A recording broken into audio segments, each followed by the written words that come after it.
Perkenalkan, nama saya Mirwan Zuhri dari Fakultas Ekonomi dan Bisnis, Prodi Akuntansi dengan NPM 2332 14018. Saya akan menjelaskan perilaku etis akuntan manajemen. Perilaku etis akuntan manajemen. Perilaku etis merupakan hal yang sangat penting dan tidak boleh disepelekan. Dalam perekonomian, standar etis adalah benteng pertahanan terakhir bagi bisnis yang sangat memerlukan informasi. Kepentingan informasi yang dibutuhkan oleh pengguna dan pasar haruslah disajikan sesuai dengan keadaan sebenarnya.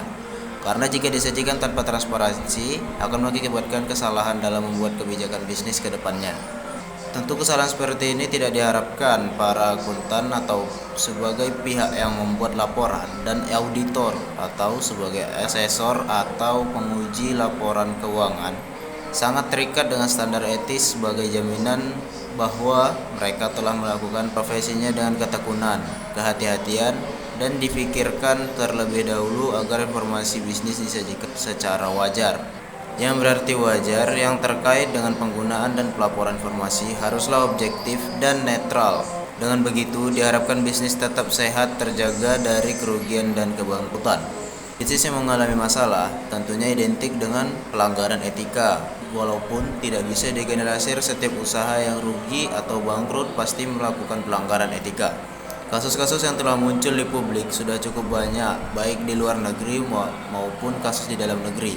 Contoh kasus di luar negeri adalah KAP Arthur Andersman dan Enron tahun 2001 yang telah melakukan manipulasi laporan keuangan dengan mengubah jumlah hutang perusahaan. Di Indonesia, kasus pelanggaran etika juga terjadi pada 9 KAP pada tahun 2001. Kasus mencuat karena Indonesia Corruption Watch atau ICW laporkan dengan kolusi dengan kliennya. Kasus lainnya yang terjadi di PT Kereta Api Indonesia tahun 2005 yaitu melakukan manipulasi laporan keuangan, seharusnya merugi tetapi dilaporkan mendapat keuntungan. Dari data di atas, betapa merugikannya jika etika tidak lagi menjadi standar profesi dan panutan dalam berbisnis. Agar mana perilaku etis menjadi sangat penting di dalam bisnis, dan apa saja yang diperlukan supaya aktivitas akuntansi dapat berlangsung terjamin. Aspek perilaku manusia. Arti perilaku manusia memiliki makna yang beragam. Perilaku seseorang menunjukkan tingkat akal seseorang apakah tinggi atau rendah. Karena perilaku tergantung dari pemahaman atau persepsinya. Harens and Lobeke tahun 1997 menyebutkan kenapa orang melakukan tindakan tidak etis. Penyebabnya ada 3. Yaitu 1. Standar etika yang dipahami bertolak belakang dengan masyarakat secara umum. 2. Bertindak dengan sengaja untuk mencari keuntungan sendiri dengan melanggar norma-norma etika. 3. Orang tersebut menormalisasikan perilakunya. Asumsi yang pertama mungkin bisa terjadi untuk hal yang sifatnya budaya.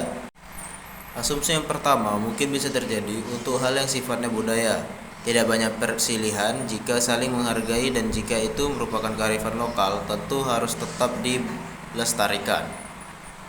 Sedangkan asumsi kedua dan ketiga, maka perilaku tersebut adalah pelanggaran baik secara norma budaya dan agama tidak bisa diterima. Perilaku manusia jika dilihat dari aspek etis dan hubungannya dengan preferensi akuntansi. Perilaku manusia jika dilihat dari aspek etis dan hubungannya dengan profesi akuntansi dapat diejawantahkan dengan teori kejujuran. Dasar dari pemahaman seseorang kenapa ia berlaku jujur, atas dasar apa dia melakukan kejujuran. Dalam hal ini yang paling dominan dalam rangkainya adalah keyakinan atau keimanan. Kejujuran ialah aspek yang memiliki peran penting dalam profesi akuntansi, sehingga berfungsi sebagai netralitas atau postulat dasar bisnis. Kejujuran erat kaitannya dengan pengukuran dan pelaporan informasi akuntansi dengan cara objektif dan netral. Jika kita mengaitkan dengan keyakinan agama atau spiritual, maka dalam bisnis tidak hanya berbicara untung rugi, tetapi berkah atau tidaknya transaksi tersebut. Dimas Tuti 2015 memaknai dorongan atau spirit yang berasal dari kesadaran keyakinan akan berubah menjadi perilaku taat terhadap etika. Perubahan akan nilai-nilai agama yang luhur berbentuk perilaku yang baik pula. Rasio hati nurani akan tergerak mengimplementasikan dalam bentuk aktivitas yang dapat dimaknai sebagai tindak atau perilaku yang terpuji.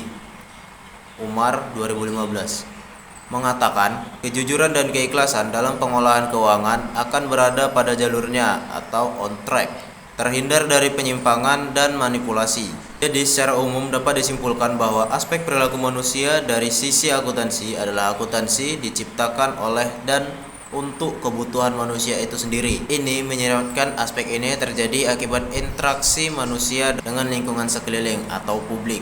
Whistleblowing. Topik whistleblowing atau mengungkapkan aib seharusnya menjadi topik wajib untuk dibahas baik di perusahaan bisnis, di pemerintahan, di sekolah, di perguruan tinggi, dan di lembaga atau instansi lainnya yang melayani kepentingan publik. Sebab individu maupun organisasi itu sendiri. Lebih baik lagi jika organisasi menerapkan standar untuk mendorong dan memfasilitasi pelaporan dugaan pelanggaran. Misal dengan standar ISO 37002 tentang sistem manajemen whistleblowing. Ada kalanya pelanggaran etis seringkali diabaikan jika langsung berkaitan dengan kesejahteraan pribadi mereka. Kemungkinan kecil akan dilaporkan. Tentu hal ini kita dapat memahami bahwa perlindungan kepada whistleblowing belum benar-benar dijalankan. Karena pelanggaran etika serius khususnya di bidang profesi akuntansi bukanlah fenomena baru. Walaupun secara regulasi sudah dirancang sedemikian rupa untuk menutupi celah pelanggaran agar tidak terjadi. Akan tetapi, whistleblowing masih diakui oleh Association of Verified Fraud Examiners 2018 sebagai salah satu cara yang paling efektif untuk mengurangi pelanggaran serius. Perilaku koruptif, penipuan, merusak lingkungan, pelecehan seksual adalah beberapa bentuk pelanggaran serius. Dari sini, kita bisa mengambil kesimpulan bahwa sebuah organisasi tetap membutuhkan whistleblower, meskipun ada anggapan bahwa seorang whistleblower telah mengkhianati organisasinya. Angkir 2012. Whistleblowing sebagai publicness. Akuntansi sangat bersinggungan erat dengan kepentingan publik. Namun, bagaimana menerjemahkan kepentingan publik menjadi hal yang patut untuk didukung penuh sebagai bagian dari publicness? Publicness yang dimaksud adalah tingkat kepublikan, di mana semakin bersifat publik untuk menggambarkan transparansi, maka publicness-nya semakin tinggi. Sebaliknya, sebagai lawan dari publicness adalah sifat privat. Semakin privat sebuah organisasi, maka akan semakin rendah publicness-nya. Alia 2012. Whistleblower pada beberapa kondisi bisa jadi memiliki motivasi yang tidak baik. Sulit membedakan laporan yang bertujuan untuk kepentingan orang banyak atau hanya ketidaksukaan pribadi saja. Misalnya Nia 1992. Penting untuk menempatkan whistleblowing ini sesuai dengan permasalahan yang terjadi. Menurut Brown 2013, keluhan pribadi tidak dapat diklasifikasikan sebagai whistleblower karena permasalahan hanya berdampak pada satu orang saja dan ia bertindak demi kepentingan pribadi. Berbeda halnya jika yang disoroti adalah kesalahan yang berakibat pada suatu kelompok secara kolektif atau sebagian masyarakat, maka tindakan tersebut adalah whistleblowing karena untuk kepentingan publik. Earning management atau manajemen laba sering juga disebut dengan istilah creative accounting. Subramayam and Wild 2010 menggunakan istilah kosmetik laba untuk menggambarkan bahwa earning management digunakan sebagai hasil dari kebebasan dan sistem akuntansi aktual dengan laporan keuangan dengan memperbagus penyajiannya. Earning management sebagai sebuah fenomena dalam profesi akuntansi dapat dipahami dengan pendekatan teori agensi. Menurut Anthony dan Govi Darajan 2005, merujuk kata agen dapat dimaknai sebuah mekanisme yang dihasilkan oleh organisasi yang bisa diatur. Fungsi agen menjalankan aturan yang telah ditetapkan. Di sini kita bisa memahami bahwa dengan agensi teori atau teori kegenaan akan terjadi pemisahan hak dan kewajiban antara pemilik dengan manajemen organisasi. Informasi yang berbeda inilah yang mengarah pada kondisi asimetri informasi atau ketidakseimbangan informasi. Karena pihak manajemen atau agen tentu memiliki informasi organisasi yang lebih rinci dibanding dengan pemilik. Pihak manajemen memang memiliki kesempatan untuk mengubah laporan keuangan sehingga menyesatkan pemilik ataupun stakeholder lain. Scott 2015 mendefinisikan earning management berkaitan dengan cara yang dilakukan pengelola organisasi dengan memilih kebijakan akuntansi tertentu untuk tujuan yang sesuai dengan keinginan pengelola atau manajemen. Cara yang dilakukan dalam earning management memiliki pola-pola khusus menyesuaikan dengan situasi dan kondisi organisasi atau perusahaan tersebut. Pola earning management. 5 pola earning management seperti yang diungkapkan oleh Scott 2015 sebagai berikut. 1. Tindakan kepala basah atau taking a big bath. Tindakan ini diambil sebagai jalan keluar di saat kondisi keuangan perusahaan tidak mungkin untuk diperbaiki di tahun berjalan. Caranya dengan mengklaim beban atau biaya di tahun yang akan datang dan klaim kerugian yang besar di tahun berjalan. Meminimumkan laba atau income minimize. Pola dengan membuat catatan laba yang paling kecil dilakukan saat perusahaan mengalami profitabilitas yang baik. Tujuannya agar perusahaan tidak terlalu mencolok dan mendapat perhatian dari pemerintah atau menghindari pajak dari negara. Maksimumkan laba, income maximization. Pada kondisi perusahaan mengalami laba yang kecil, manajemen akan berusaha menjanjikan laporan keuangan yang ideal agar mendapatkan bonus atau di saat mendekati suatu pelanggaran kontrak utang jangka pendek. Perataan laba, income smoothing. Pola perataan laba ini adalah bentuk dari pola yang disebut di atas, yaitu dengan menaikkan atau menurunkan laba. Pada saat laba mengalami fluktuasi, tentu mengindikasikan perusahaan tersebut memiliki risiko yang besar. Untuk menghindarinya, maka laba perusahaan harus terlihat stabil. Timing revenue dan expense recognition. Manajemen dapat membuat kebijakan waktu transaksi. Skemanya, dengan mengelola penjualan yang akan datang dapat diklaim di waktu sekarang, sekaligus menempatkan biaya penjualan di tahun berjalan pada tahun mendatang. 2. Teknik earning management. Teknik earning management dilakukan dengan banyak cara. Ada 20 teknik menurut Mulford dan Kaminsky. Akan tetapi, kami merangkumnya setidaknya ada 11 teknik sebagai berikut. Yang pertama, mengubah metode depresiasi. Kedua, mengubah nilai ekonomis atau umur aset. Ketiga, mengubah nilai residu atau sisa aset. 4. Memalsukan piutang. 5. Menetapkan cadangan kewajiban jaminan garansi. 6. Menentukan adanya kerusakan aset. 7. Merencanakan kemungkinan realisasi penyelesaian klaim kontrak. 8. Menilai kebutuhan dan mempertimbangkan jumlah penurunan persediaan akhir dengan melakukan penurunan beberapa jumlah persediaan akhir yang semestinya dihapuskan. Otomatis beban perusahaan akan berkurang dan laba akan meningkat di periode sekarang. 9.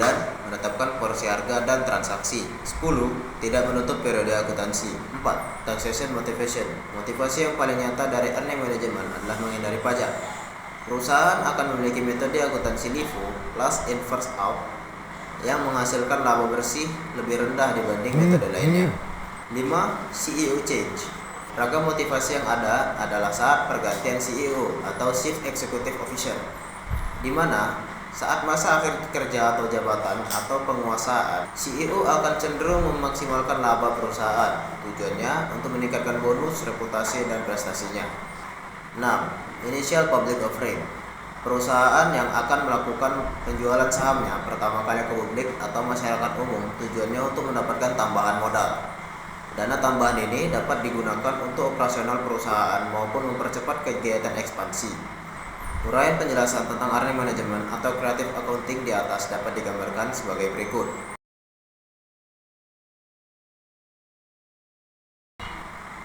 Kode etik akuntansi manajemen. Setiap profesi memiliki aturan yang disepakati menjadi pedoman dan standar dalam menjalankan profesinya. Salah satunya adalah profesi akuntan manajemen juga memiliki aturan berperilaku yang mengatur kaidah, nilai, dan norma di setiap aktivitasnya. Tujuannya menjadi jaminan kepada masyarakat bahwa hasil dari profesinya dapat dipertanggungjawabkan. Berikut kode etik dari Ikatan Akuntansi Indonesia 2021. 1. Integritas. Prinsip ini menunjukkan sikap lugas dan jujur.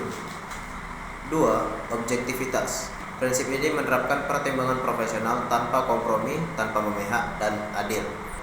3. Kompetensi dan kehati-hatian profesional. Prinsip ini untuk dapat memenuhi tuntutan dari profesi, yaitu memiliki pengetahuan dan keahlian khusus pada level yang disyaratkan. 4. Kerahasiaan. Menjaga informasi yang diperoleh dari hasil profesi yang dilaksanakan. Sikap ini harus dapat dijunjung tinggi sebagai penghormatan dan menghargai profesi. 5. Perilaku profesional. Prinsip perilaku ini dilihat dari kepatuhan pada perundang-undangan yang berlaku. Sikap profesional ini mengharuskan akuntan tidak boleh terlibat dalam bisnis, pekerjaan, atau aktivitas apapun yang merusak integritas, objektivitas, kerahasiaan, atau profesi. Sikap profesional ini mengharuskan akuntan tidak boleh terlibat dalam bisnis, pekerjaan, atau aktivitas apapun yang merusak integritas, objektivitas, kerahasiaan dari profesi.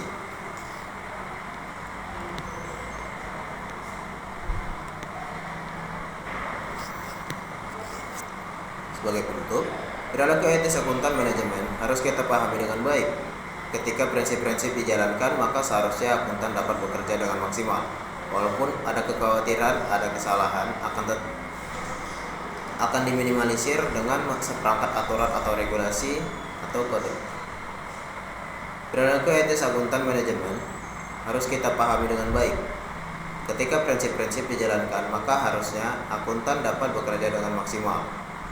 Walaupun ada kekhawatiran, ada kesalahan, akan dapat diminimalisir dengan seperangkat aturan atau regulasi kode etik yang telah disepakati.